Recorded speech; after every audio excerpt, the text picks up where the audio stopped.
बैठी है। आप सब लोगों को मेरा नमस्कार, सबको मेरा प्रणाम।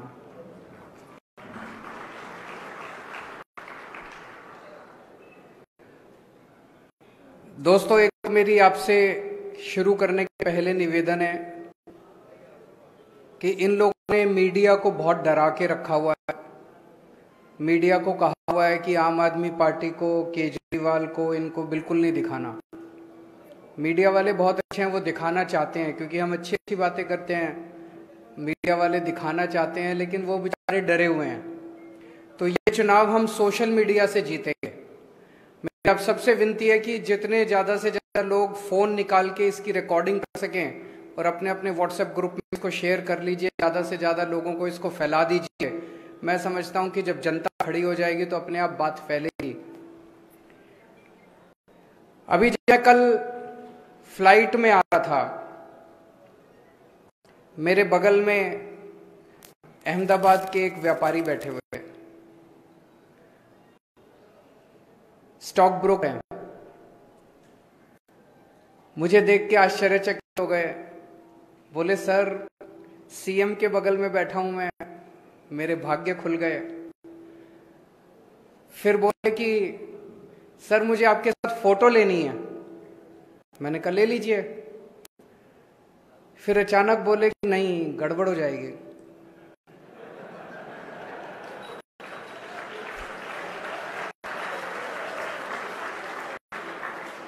तो मैंने कहा क्या गड़बड़ हो जाएगी? कहते हैं सर आजकल आपके पीछे ईडी और सीबीआई पड़े हुए हैं, अगर फोटो ले ली तो मेरे पीछे भी पड़ जाएंगे। मैंने कहा फोटो शेयर मत करना, अपने मोबाइल में रख लेना। बोला सर सबके मोबाइल टैप हैं, तो फोटो ले ली तो उन तक पहुंच जाएगी। मैं सोच रहा था कितने डरे हुए हैं यार अपने देश के लोग, व्यापारी कितने डरे हुए हैं। जिस देश का व्यापारी एक फोटो लेने में इतना डरा हुआ है, वो देश कैसे तरक्की कर सकता है? नहीं, जब तक व्यापारी खुश नहीं होगा। देश की अर्थव्यवस्था में सबसे ज्यादा योगदान व्यापारियों का होता है, सबसे ज्यादा योगदान उद्योगपतियों का होता है। सब लोगों को डरा के रखा हुआ है इन्होंने, सब लोगों को डरा के रखा हुआ है। कल मैं एयरपोर्ट पे लैंड किया, होटल पहुंचा, होटल पहुंचते ही खबर आ गई कि हमारे आम आदमी पार्टी के अहमदाबाद ऑफिस पे गुजरात पुलिस की रेड करवा दी इन्होंने। हमारी फक्कड़ पार्टी, 4 पैसे है नहीं हमारे पास, वो 2 घंटे सारे सर्च वर्च करके अपना माथा पकड़ के पुलिस चली गई। बार बार हमारे लोगों से पूछ रही थी पैसा कहां है, बोले है ही नहीं सर, तो चले गए। आज सुबह अहमदाबाद पुलिस बोलती है कि कोई रेड नहीं हुई। ये बड़ा शानदार है यार। कल रेड करी, 3 पुलिस वाले आए, उन 3 पुलिस वालों ने सारा सर्च वर्च करा, अपना आई कार्ड भी दिखाया, नाम भी पता है हमें पुलिस वालों के। आज कहते हैं कोई उनके पास वारंट नहीं था, कोई सर्च वारंट नहीं था, कोई कागज नहीं था, आए बस रेड करी और चले गए। हमने जब शोर किया कि रेड हो गई, हमारे ऊपर रेड हो गई, तो कहते कोई रेड नहीं हुई। ये बड़ा अच्छा है। बिना कागज के, बिना किसी के भी घर में घुस जाओ, किसी के भी दफ्तर में घुस जाओ। और फिर ये तो आम आदमी पार्टी थी, इनकी हिम्मत नहीं हुई पैसे, नहीं तो किसी से भी पैसे मांग लो, पैसे बोलो इतने पैसे दे, नहीं तो तेरे को पकड़ के ले जाएंगे। और कोई कागज नहीं, कुछ नहीं। ये चल क्या रहा है इस देश के अंदर? ऐसे पुलिस या सरकार चलेगी? आप लोगों से मैं पूछना चाहता हूं, यहां कितने ऐसे लोग हैं जिनके या तो खुद के ऊपर, या रिश्तेदार के ऊपर, या दोस्तों के ऊपर, या जान पहचान वालों के ऊपर, या तो इनकम टैक्स की रेड हुई हो, ईडी की रेड हुई हो, सीबीआई की रेड हुई हो? जरा हाथ खड़ा करके, डरने की जरूरत नहीं है, यहां पे हाथ खड़ा करके बताएं। इतने देश के अंदर ऐसे डरा रखा है इन लोगों ने एजेंसी के जरिए लोगों को, भ्रष्टाचार रोकने के लिए नहीं, उगाही करने के लिए। जितनी एजेंसीज आती हैं सब उगाही करने के लिए आती हैं। जब तक देश के व्यापारी के मन से डर नहीं निकाला जाएगा, जब तक व्यापारी खुल के व्यापार नहीं कर पाएगा तब तक देश तरक्की नहीं कर सकता। सबसे पहली चीज ये, आम आदमी पार्टी की सरकार बनेगी, गुजरात के अंदर भयमुक्त वातावरण देना हमारा सबसे पहला काम होगा। अभी जब मैंने पूछा कि कितने लोग ऐसे हैं जिन्होंने जान पहचान वाले या किसी के यहाँ रेड हुई हो, किसी की हाथ उठाने की भी हिम्मत नहीं है कभी कैमरे में कैप्चर ना हो जाए। ऐसा हो ही नहीं सकता कि किसी जान पहचान वाले या किसी के यहाँ इनकम टैक्स की इसकी उसकी रेड ना हो। डर निकालना पड़ेगा, सबसे पहले जनता के मन से डर निकालना पड़ेगा। निडर होकर व्यापार करो, आप निडर होकर व्यापार करोगे, आपका व्यापार बढ़ेगा तो देश तरक्की करेगा। ये मैं दिल से कह रहा हूं। खुद भी एक व्यापारी परिवार से आता हूं, मैं बनिया परिवार से आता हूं, बनिया हूं। तो हमारे दादाजी की तरफ भी, मामा जी की तरफ भी, नाना नानी, दादा दादी सारे व्यापार में थे। और मैं जानता हूं कि एक व्यापारी कितनी टेंशन के अंदर 24 घंटे व्यापार करता है। कभी लगता है ये एजेंसी आ जाएगी, कभी वो डिपार्टमेंट आ जाएगा, कभी वो आ जाएगा। सबसे ज्यादा जीएसटी से दुखी हैं लोग, हैं कि नहीं है? जीएसटी से बहुत दुखी हैं। अभी जैसे बताया इन्होंने, कई मैं सुन रहा था, जैनेन्द्र तन्ना जी ने बताया कंप्लायंस की दिक्कत है, रेट्स की भी दिक्कत है। इतना कठिन कर दिया इन लोगों ने, इतना कठिन कर दिया इन लोगों ने जीएसटी को। इतने चार्टर्ड अकाउंटेंट को भी पैसे देने पड़ते हैं, उसके बावजूद भी कहीं ना कोई गड़बड़ हो जाती है। इसको सिंप्लीफाई करने की जरूरत है। इसको सिंप्लीफाई करेंगे, हम भी करेंगे, गुजरात के स्तर पे भी करेंगे और केंद्र सरकार के स्तर पे भी आवाज उठाएंगे, ताकि और अगर आप गुजरात में सरकार बना दोगे तो हमारे 3 सीएम हो जाएंगे। जब 3 सीएम मिलके केंद्र सरकार में आवाज उठाएंगे तो थोड़ी ताकत ज्यादा होगी कि नहीं होगी? हमारी सुनवाई भी ज्यादा होगी, हमारी सुनवाई भी ज्यादा होगी। तो ये जीएसटी को ठीक करने की जरूरत है, बहुत बड़े स्तर पे जीएसटी को ठीक, कंप्लायंस भी ठीक करने की जरूरत है, रेट्स भी ठीक करने की जरूरत है। अभी भाई साहब ने प्रश्न पूछा, तन्ना जी ने भी और उनके बगल में जो बैठे हैं उन्होंने भी, कि सुप्रीम कोर्ट का एक ऑर्डर आया है। सुप्रीम कोर्ट का ऑर्डर ये कहता है कि जीएसटी काउंसिल के अंदर जो निर्णय लिए जाते हैं वो बाध्य नहीं है राज्य सरकारों के ऊपर। ये बहुत बड़ी अपॉर्चुनिटी देता है, बहुत बड़ा अवसर पैदा करता है। अभी फ्रैंकली हमने इस ऑर्डर को अच्छे से स्टडी नहीं किया। इसके बहुत वाइड इंप्लीकेशंस हैं, कॉन्स्टिट्यूशनल इंप्लीकेशंस हैं, लीगल इंप्लीकेशंस, एडमिनिस्ट्रेटिव इंप्लीकेशंस हैं। इसको हम स्टडी करेंगे।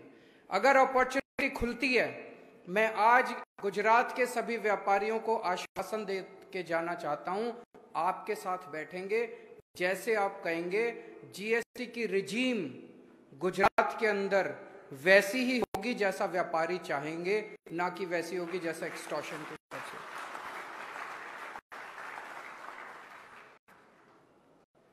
व्यापारियों की एक बहुत बड़ी समस्या होती है, नॉर्मली हर व्यापारियों का जो डायलॉग मैं करता हूं उसमें निकल के आती है, आज नहीं निकल के आई, होती है पेमेंट की। एक मिनट में पूरा कर लूं अभी। पेमेंट नहीं आती, माल बेचते हैं, पेमेंट नहीं आती, है कि नहीं है? किसी ने पैसा लिया वापस नहीं करता, बहुत बड़ी समस्या है। आधे से ज्यादा लोग तो इस पेमेंट की वजह से डूब जाते हैं, आधे से ज्यादा व्यापारी तो इस पेमेंट। मेरे पास इसका तुरंत कोई समाधान नहीं है। मैं भी व्यापारी परिवार से आता हूं, इसलिए मैं समझ सकता हूं कि पेमेंट की कितनी बड़ी समस्या है। आपके साथ बैठेंगे, इसमें मैं बहुत लोगों से चर्चा कर रहा हूं कि क्या किया जा सकता है। इस पे कोई कानून ऐसा बनना चाहिए ताकि लोगों की पेमेंट वापस आ सके। अगर एक आदमी को माल बेचने के बाद अपनी पेमेंट की पक्का हो जाए कि मेरी पेमेंट आ जाएगी, तो मैं बताता हूं आपको 50 से 60% व्यापार वैसे ही बढ़ जाएगा, लोगों का कॉन्फिडेंस बढ़ेगा सिस्टम के अंदर और व्यापार बढ़ जाएगा। इसके लिए हम मिल बैठ के कुछ समाधान निकाल के कोई कानून लेके आएंगे, और जो कानून यहां बनेगा उसको फिर दिल्ली में भी लागू करेंगे, उसको फिर पंजाब में भी लागू करेंगे और एक दिन पूरे देश में भी लागू करेंगे।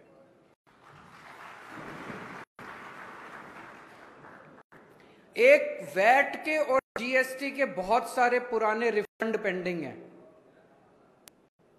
ये सरकारें जानबूझ के रखती हैं, जब सरकार का खर्चा नहीं चल रहा होता तो रिफंड रोक लेती हैं, और व्यापारी के पास बेचारे का कैश फ्लो रुक जाता है, और कैश फ्लो एक व्यापारी की जान होता है।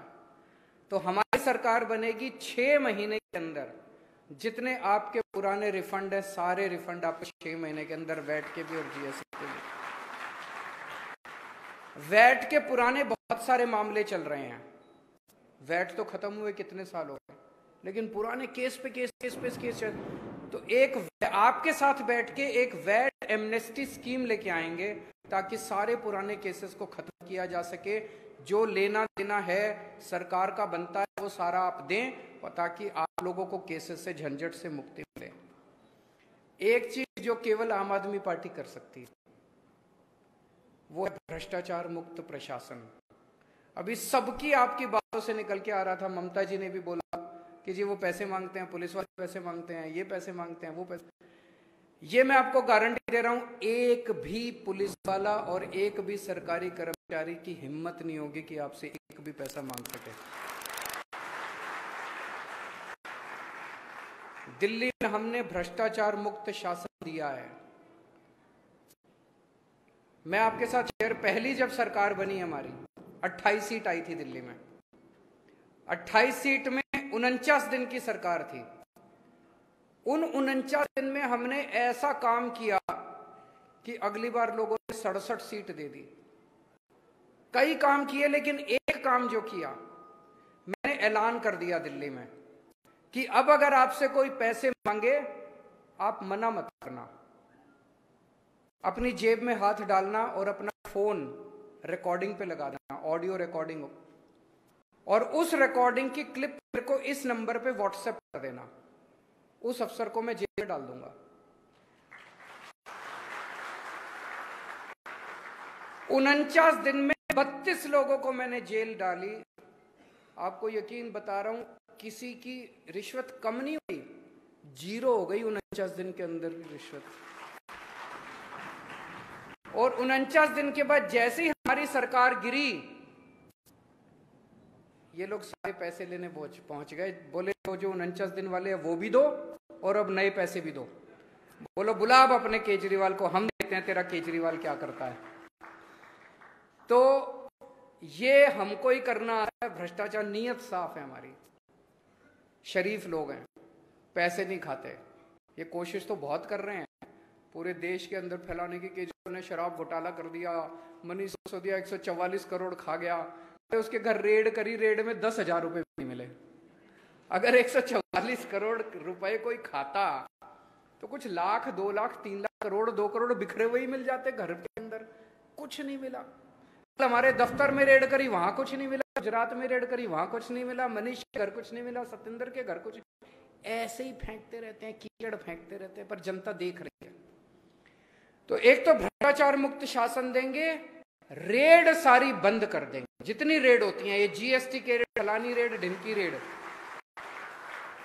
दिल्ली में कोई रेड नहीं होती। जब हमारी सरकार बनी थी दिल्ली में सारी रेड बंद कर दी।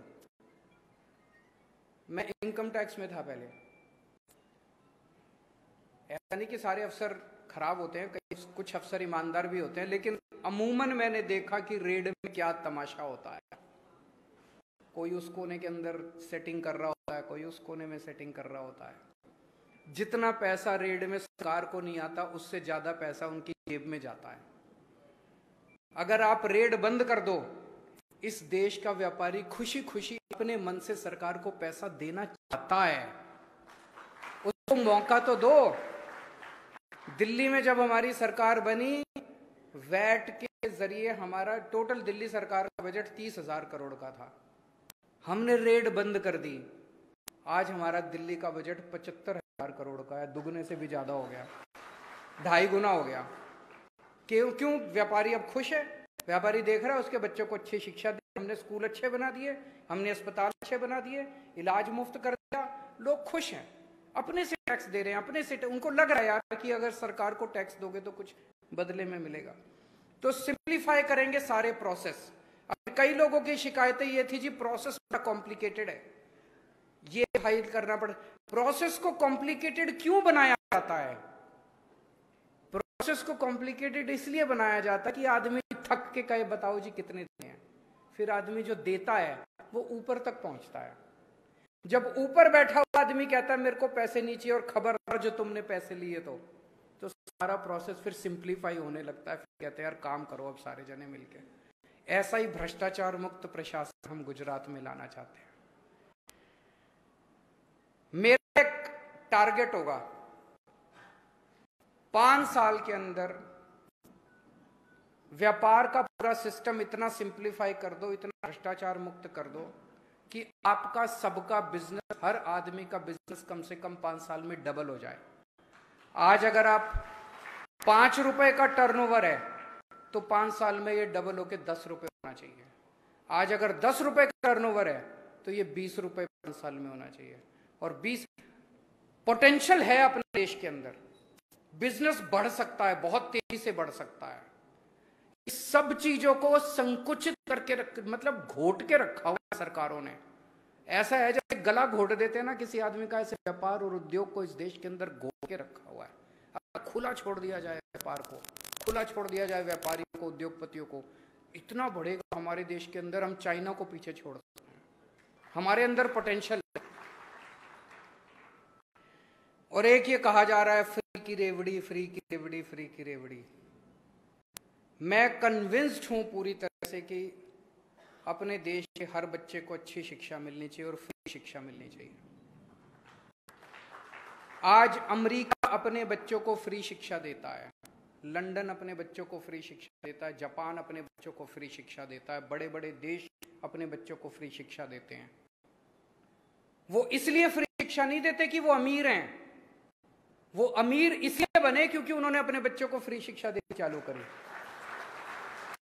अगर हमें अमीर देश बनना है, अगर हमें डेवलप्ड कंट्री बनना है, तो पहले सबसे पहली चीज है अच्छी शिक्षा हर बच्चे के लिए इंतजाम करना पड़ेगा और फ्री शिक्षा का इंतजाम करना पड़ेगा। दिल्ली में हमने शानदार शिक्षा का इंतजाम कर दिया, गरीबों के लिए भी सरकारी स्कूल शानदार कर दिए। कितनी कहानियां मेरे को सुनने को मिलती है, फलाना फलाना प्लम्बर का बेटा, कारपेंटर का बेटा, रिक्शे वाले का बेटा IIT में इंजीनियर बन गया। सोच के देखो, जिसका बाप आज 10,000 रुपए महीना कमाता है, वो IIT का इंजीनियर जब निकलेगा 3 लाख रुपए महीने की उसकी सैलरी होगी। गरीबी दूर हो गई उसकी। ऐसे ही तो गरीबी दूर होगी। और कैसे होगी? सरकारी योजनाओं से गरीबी दूर नहीं होने वाली, गरीबी दूर होगी शिक्षा से। तो फ्री शिक्षा देना कैसे फ्री की रेवड़ी हो गई?